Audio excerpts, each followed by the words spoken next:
Varahi silks వారి grand festive celebrations పొందండి 10,000 రూపాయలు ఆపై కొనుగోలుపై బంగారు నాణెం ఉచితంగా. మీ రిలేషన్ అంటే జేసీ కుటుంబం త్వరలో వైసీపీలోకి చేరబోతుంది. ముఖ్యంగా మీ బావమరిది అనుకోవచ్చు, బావ అనుకోవచ్చు. జేసీ పవన్ రెడ్డి వైసీపీలో చేరబోతున్నారు. 2029 అనంతపురం ఎంపీ అభ్యర్థిగా ఆయన బరిలోకి దిగబోతున్నారని బయట ప్రచారం గట్టిగా జరుగుతోంది.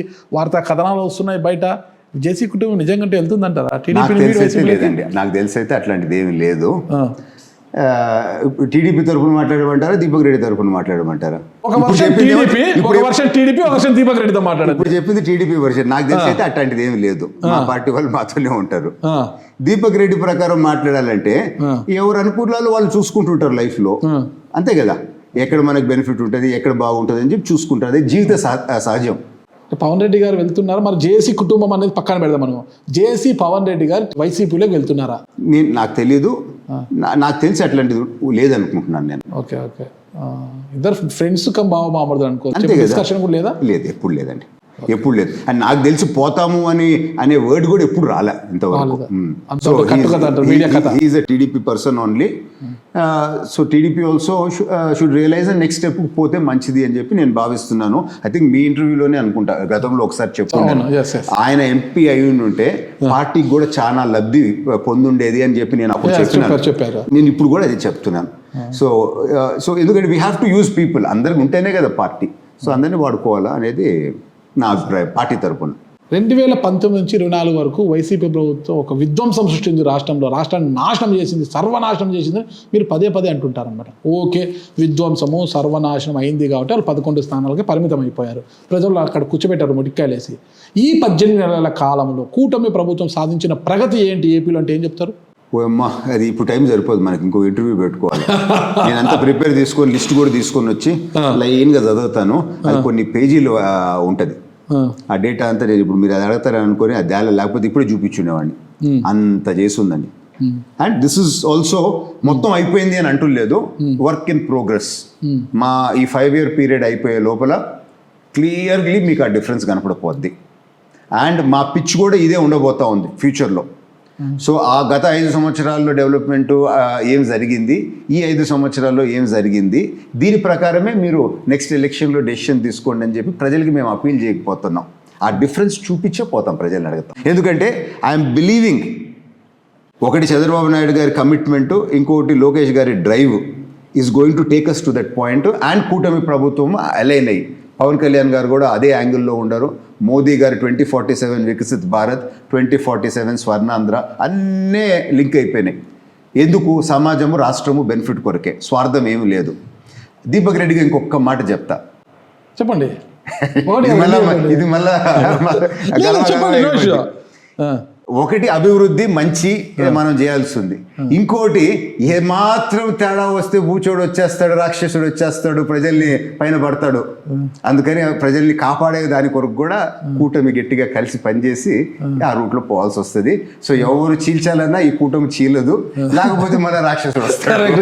చంద్రబాబు నాయుడు జగన్ గారు గతంలో అన్నారన్నమాట, ఆలోచించండి చంద్రముఖి వచ్చేస్తా లకలకలకలకల చంద్రముఖి వచ్చేస్తుంది. ఇక్కడ ఆపోజిట్ గా పనిచేస్తుంది, అది ఇక్కడ ఆపోజిట్ గా పనిచేస్తుంది. అప్పుడు ఆయన మీరు అంటున్నా చెప్తున్నాను, దీపక్ రెడ్డిగా చెప్పినా నేను. సార్, రూపాయికి ఏమొస్తుంది అంటే మీ ఇంట్లో పిల్లలకి కావచ్చు, లేదంటే మార్కెట్ అవుతుంది, రూపాయికి ఏమొస్తుందో అని తక్కువ చెప్పండి సార్ ఒకసారి. నాకు తెలుసు, అర్థమైపోయింది మీ క్వశ్చన్. ఏమొస్తుంది సార్ రూపాయికి? అదే అంటున్నాను, రూపాయికి అంటే రూపాయి కంటే ఛాయ్ రాదు, ఇంట్లో పిల్లలకి ఇచ్చేసినా పడేస్తారు, భిక్షగాళ్ళకి రూపాయి ఇచ్చినా కూడా విచిత్రంగా చూస్తారు వాళ్ళ కిందికి వెకి. అలాంటి రూపాయికి ఈ ప్రభుత్వం, కూటమి ప్రభుత్వము పారిశ్రామికవేత్తలకు, బడాబాబులకు అప్పనంగా కోట్లు విలువ చేసి, 100 కోట్లు విలువ చేసే భూములను కారు చౌకగా ఇస్తోంది పరిశ్రమల కోసం. కానీ పరిశ్రమలు మాత్రం రావడం లేదు. ఇది ద్రోహం. అమ్ముకుంటున్నారు, భూములను అమ్ముకుంటున్నారు, పెత్తందారులకు భూములను దారాదత్తం చేస్తున్నారని వైసీపీ పదే ఆరోపిస్తుంది. మీరేమంటారు సార్? మాకు వచ్చిన సమాచారము, గతంలో రాజశేఖర్ రెడ్డి గారు ఉన్నప్పుడు కూడా ఆ రూపాయికి ఇచ్చిన డీటెయిల్స్ ఉన్నాయి మా దగ్గర. కానీ ఒకటి అర్థమయ్యేదానికి మీరు ఇది పొలిటికల్ యాంగిల్ అడుగుతున్నారు, నాకు అర్థమైంది. ఇప్పుడు 2047కి ఎక్కడ ఉండాలా ఇండియా అని చెప్పి మోదీ గారు వికసిత్ భారత్ అంటారే, కానీ చంద్రబాబు నాయుడు గారి 2047 స్వర్ణాంధ్ర అనేది ఒక పక్కా ప్రణాళిక. ఎందుకంటే నేను ఆ రికార్డ్స్ చూస్తున్నాను. ఇయర్ వైజ్ ఎంత గ్రోత్ రావాలా మనం ఆ టార్గెట్ రీచ్ అయ్యేదానికి అని రివర్స్ క్యాల్కులేట్ చేసుకొని వచ్చినారు. ఇది ఇంపార్టెంట్, దయచేసి వినాలి. సో ఏ సెక్టర్స్ నుంచి మనకి ఎంత రెవెన్యూ వస్తూ ఉందో మనకి ఈరోజు ఒక అంచనా ఉంది. ఏ సెక్టర్స్లో మనం రెవెన్యూ పెంచగలుగుతాము అని చెప్పి ఇండివిజువల్ సెక్టర్స్ వైజ్ పోయి ఆ సెక్టర్ నుంచి మళ్ళీ డిస్ట్రిక్ట్ వైజ్ పోయి ఉండరు. So net tax collections, tax revenues పెంచే విధానంగా పోతేనే మనం ఆ టార్గెట్స్ రీచ్ కాగలుగుతాము, ఈ డెట్ లెవెల్స్ మనము సర్వీస్ చేయగలుగుతాము, అదేవిధంగా ఈ పథకాలని మనం కంటిన్యూ చేయగలుగుతాము. ఒక పక్కా ప్రణాళిక, ఫార్చ్యూన్ 500 బిజినెస్ కంపెనీ స్ట్రాటజీ కన్నా ఇంకా ఒక డెప్త్లో ఈ ప్లానింగ్ జరిగింది. సో ఇది రావాలని అంటే మీరు ఇచ్చిన రూపాయి భూమి ఎంత రెవెన్యూ మీకు అక్కడ నుంచి జనరేట్ చేయబోతూ ఉండరు, దాంతో ట్యాక్స్ కాంపనెంట్ ఎంత వస్తుంది. కేన్జియన్ ఎకనామిక్స్ చదివినోడంతా మల్టిప్లయర్ ఫ్యాక్టర్ అని ఉంటుంది. So for every rupee spent it has 8 times the effect in the economy. Similarly tax also, if you are coming up with a 100 crore project, direct indirect taxes today are going to come to around 20-25% or 28%. So మీరు ఈ రూపాయి ఇచ్చిన దానివల్ల 1,00,000 కోట్ల investment మీకు వస్తే దాని revenue benefit of in the construction period it self is going to be around 20,000 crores. ఇది మూర్ఖులకి, వైసీపీ వాళ్ళకి అర్థం కాదు ఈ లాజిక్. కర్ణాటక మంత్రి మేము ఇంత ఇవ్వలేము అని అంటాడే కానీ వాళ్ళకు ఆల్రెడీ ఒక ఎకో సిస్టమ్ ఉంది కనుక వాళ్ళకి ఇబ్బంది లేదు. సో మాది అంత మైక్రో డెప్త్లోకి పోయి ప్లానింగ్ చేసి ఇవి చేయటం జరుగుతూ ఉంది. రూపాయి ఈడ మేము బాంగ్ కొట్టుకున్నా రేపు 5 నుంచి 10 రూపాయలు మేము తీయబోతూ ఉన్నాము. ఇది అందరికి అర్థం కాదు, కానీ నేను బ్రాడ్గా మీకు ఎక్స్ప్లెయిన్ చేస్తున్నాను. సో వైసీపీ వాళ్ళ దుష్ప్రచారంలో దయచేసి ప్రజలు మోసపోవద్దు. ఇక్కడ ఏమి జరుగుతూ ఉందో మెటిక్యులస్గా అంత డీటెయిల్లో చూసిపోతూ ఉండరు. కొన్ని రోజులు ఓపిక పట్టండి, మీ కళ్ళకి మీకే కనపడతాయని చెప్పి మాత్రం నేను తెలుపుకుంటున్నాను. ఓకే, తాడిపత్రి రాజకీయాల్లోకి ఏమైనా తొంగి చూస్తున్నారు సార్ లేదా? నేను ఎందుకు పోతానండి? ఆ ఎలక్షన్లో ఓటేసేదానికి పోతే ఆ దుర్మార్గుడు నా మీద అటెంప్ట్ మర్డర్ కేసు పెట్టించినాడు. అప్పుడు దుర్మార్గుడు ఎవరు సార్? అంత దుర్మార్గుడారా? ఎవరున్నారు? బుచ్చర్, అక్కడ తాడిపత్రి బుచ్చర్ మీట్ కొట్టే ఆయన తాడిపత్రిలో, ఆ పాత ఎమ్మెల్యే అండి. అతను రెడ్డి గారు కదా, వాళ్ళు మీట్ కొడతారా? ఏదో కొంచెం చూసేదానికి అట్టు ఉంటాడు మనిషి. వీరు వల్ల వాళ్ళు సార్ నాకది ఆయన రెడ్డి గారు, పెద్ద రెడ్డి గారు ఆయన మీట్ కొట్టారంటే కట్టుకోవాలి కదా, మీట్ కొడతారు. నాకేం అట్టే అనిపిస్తుంది చూస్తే. ఒక కల్చర్ లేదు, సొఫిస్టికేషన్ లేదు, ఒక రాజకీయ పరిజ్ఞానం లేదు, ప్రజలకి సేవా మార్గం లేదు, ప్యూర్ ఫ్యాక్షన్ మెంటాలిటీ. నా కళ్ళతో చూసి నేను చెప్తా ఉన్నాను. నేను ఆడో జోనల్ పనిలో ఉండాను, నువ్వు ఏం పని చేయటం లేదు సొంత బ్రదర్లో అని చెప్పి నా వైఫ్ గల్బా చేస్తే ఆ రోజు ఓటేసేదానికి వస్తే నా మీద అటెంప్ట్ మర్డర్ కేసు. ఓటక్కే లేదని కదా ఆయన వాదించినప్పుడు. ఓటు లేకపోతే ఎట్టో చేటేస్తాను నేను.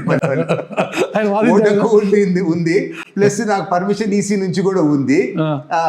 వాడు కొడుకు ఇద్దరిలో ఒకడు రఫియన్ గుండా ఉన్నట్టున్నాడు, వాడు నా కళ్ళ ముందునే 2 సార్లు కొట్టబోయినాడు మా కార్యకర్తల్ని. ఈయనేమో అటెంప్ట్ మర్డర్ కేసు పెట్టించినాడు. తర్వాత జరిగిన గలాటాలన్నీ చూసినారు. మన వ్యవస్థలో ఇది ఒక లోపం. ఇటువంటి మనుషుల్ని అసలు అరెస్ట్ చేసి జైళ్ళలో పెట్టాలి. వీళ్ళు సమాజంలో ఉండాల్సిన వాళ్ళు కాదు. సో బట్ మన వ్యవస్థలో ఉండే లోపాల్లో ఇటువంటి వాళ్ళందరూ బతికిపోతూ ఉండరు. నాకు ఏ విధమైన సంబంధం లేదు తాడిపత్రి రాజకీయంతో, ఆయనకి తెలుసు. నా కళ్ళ ముందు జరిగింది నేను చెప్తా ఉండా. నా మీద అటెంప్ట్ మర్డర్ కేసు పెట్టడం చెప్తా ఉండా. ఆ టైం మీరు టవర్ లొకేషన్ చూస్తే చంద్రబాబు నాయుడు గారు జోనల్ మీట్ ఫోన్లో ఉండాడు. ఎప్పుడు నా మీద కేసు, ఆ ఇన్సిడెంట్లో నేను ఉన్నాను అనింది, అది నేను ఇంట్లో ఉండేనప్పుడు. మీరు టవర్ లొకేషన్ చూసి పెట్టచ్చు అని క్లియర్గా నేను లేను. నేను చంద్రబాబు నాయుడు గారు ఫోన్లో ఉండాను, కానీ ఆ కేసు అటెంప్ట్ మర్డర్ కేసులో నేను ఉండేనని పెట్టించినారు. అంటే ఏ స్థాయికి మన వ్యవస్థని దిగజార్చినారో ఒకసారి బాధతో నేను తెలుపుకుంటున్నాను. కానీ మాజీ ఎమ్మెల్యే పట్టుకొని మీరు మటన్ కొట్టేవాడు అంటే కొంచెం పోలికలు ఉన్నాయని అన్నాను, కానీ పాప మటన్ కొట్టేవాళ్ళు చాలా మంచి వాళ్ళ పని ఏదో వాళ్ళు చేసుకుంటారు. ఇంకా క్రూరులాగా ఉంటాడు. మాట ఎన్నికి తీసుకోరా? దేని తీసుకోరా? నథింగ్. నా ఒపీనియన్లో ఇటువంటి వాళ్ళు సమాజంలో ఉండకూడదు. జంతువులు ఎట్లా అడవుల్లో ఉంటాయో ఇటువంటి వాళ్ళు జైలు వెనకాలనే ఉండాలి. ఎందుకంటే సమాజంలో these fellows are like cancer. సమాజాన్ని పూర్తిగా చెడిపేస్తారు వీళ్ళు. ఇటువంటి వాళ్ళు ఉండకూడదు సమాజంలో. 1% సేవా మార్గం అన్నా ఉందా? అసెంబ్లీలో నేను ఆయనతో చాలాసార్లే మాట్లాడినా. నాకు ఆయనతో ఏమీ తగులేదు. ఆయనకు నా మనస్తత్వం ఏందో తెలుసు. అటువంటిది నా కారు పైకి రావటం ఎంతవరకు కరెక్ట్ అండి? నేను ఎక్కడ తప్పు చేయను. వచ్చి ఓటేసి ఆడ బూతుల దగ్గర ఏదో సమస్య ఉంది రా అని మన వాళ్ళు పిలిస్తే పోవటం తప్ప అండి? ఇటువంటి వాళ్ళు అసలు రాజకీయాల్లో ఉండేదానికి అర్హులా? వాళ్ళే ఆలోచించుకోవాలి. వాళ్ళు ఆలోచించుకోలేను కానీ ఎందుకంటే వాళ్ళ పార్టీ నిర్ణయిస్తుంది, ప్రజలు అసెంబ్లీకి పంపాలా లేదని ప్రజలు గుర్తించాలి. నేను కోరేది అదే. ఎందుకంటే వాళ్ళ స్వార్థం కొరకు వాళ్ళు చేస్తారు. ఎందుకంటే అటువంటి వాడు ఈ రాజకీయం లేకపోతే నాకు తెలిసి 1500 రూపాయలు జీతం ఇచ్చి కూడా ఎవడు పెట్టుకోడు అటువంటి వాడిని. ఎందుకంటే ఆ సైజుకి కదలలేడు, ఏం పని చేయలేడు. మరి ఎమ్మెల్యే టికెట్ ఇచ్చి ఎమ్మెల్యే చేసి అసెంబ్లీకి పంపారు జగన్మోహన్ రెడ్డి గారు. మీరేమో 1500 జీతం అంటారు, అదే చెప్తాను. ఎమ్మెల్యే ఇచ్చి పంపించారు కదా. These are criminals, political criminals. Political criminals ని రాజకీయాల్లో పెట్టాలా లేదా ప్రజలు నిర్ణయించుకోవాలని చెప్తాను. నేను ఎందుకు చెప్తున్నాను అని అంటే, నేను నిజంగా నేను ఎప్పుడన్నా వచ్చినా తాడిపత్రికి, నేను ఎక్కడన్నా ఇన్వాల్వ్ అయినా, ఓటేసేదానికి వచ్చిన రోజు నా మీద అటెంప్ట్ మర్డర్ కేసు పెట్టించినాడు అని అంటే, నేను నిజంగా దాంతో ఉన్నాను అంటే నా మీద తప్పులు పట్టొచ్చు. ఒకసారి దయచేసి ప్రజలు గమనించండి అని చెప్పి నేను కోరుతున్నాను. తాడిపత్రిలో వాళ్ళందరికీ తెలుసు నేను ఎప్పుడు రాను అడుగు పోయేదే పెద్ద లేదు. ఓటేసిపోవటం తప్ప. కరెక్ట్. ఇటువంటి వాళ్ళని మీరు సపోర్ట్ చేయాలా? ఒకసారి మీరే ఆలోచించుకోండి. చూద్దాం ప్రజలు వాళ్ళ స్వార్థం కొరకు వాళ్ళు రాజకీయం చేసుకొని వాళ్ళు పబ్బం గడుపుకునే దానికి మీరెందుకు బలి కావాలా? ఎందుకు ఇలాంటి కేసులన్నీ గతంలో కూడా హైదరాబాద్ బంజారా హిల్స్, ఆసిఫ్ నగర్లో ఏదో కోర్టులో చేసే భూమిని కబ్జా చేయబోయారు. ఐ థింక్ మీ అడ్వకేట్ ద్వారా డాక్యుమెంట్స్ సృష్టించి అది ఇది అనేసి అప్పుడు కూడా మీరు కేసు నమోదు చేశారు కదా. అప్పుడు ఆ కేసు దాదాపు 2 సంవత్సరాలు ఛార్జ్ షీట్ కూడా ఫైల్ చేయలేదు. ఫాల్స్ కేసు అండి. ఓకే. సో అది ఏమైంది అని ఏమైంది అని అంటే, దాని వెనకాల కొందరు గ్రూప్ అయ్యి మన వ్యవస్థలో ఉండే లోపము, తర్వాత నాకు వచ్చిన సమాచారము 48 కోట్లు లంచాలు ఇచ్చుకుంటూ వచ్చినారు సిస్టంలో ఉండే వాళ్ళందరికీ. నేను పేర్లు చెప్పదలుచుకోలేదు.